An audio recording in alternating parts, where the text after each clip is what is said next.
ઈરાનના supreme leader અયાતુલ્લા Ali ખામેનેઈના નિધનના પડઘા ઉત્તર પ્રદેશના લખનૌમાં પણ પડ્યા.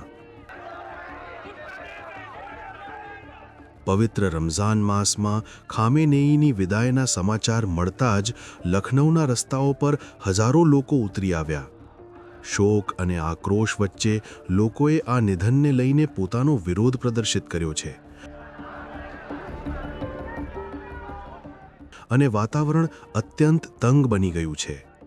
લખનૌમાં પ્રદર્શનકારીઓએ બેનરો અને સૂત્રોચ્ચાર સાથે માતમ મનાવ્યો. મધ્ય પૂર્વની આ મોટી ઘટનાની અસર સીધી ભારતમાં પણ જોવા મળી રહી છે, જ્યાં હાલ લખનૌમાં સુરક્ષાના કારણોસર ચુસ્ત પોલીસ બંદોબસ્ત ગોઠવી દેવામાં આવ્યો છે. એક તરફ ઈરાનમાં ગમગીની છે, તો બીજી તરફ લખનૌની ગલીઓમાં પણ આક્રોશની સાથે શોકનું મોજું ફરી વળ્યું છે.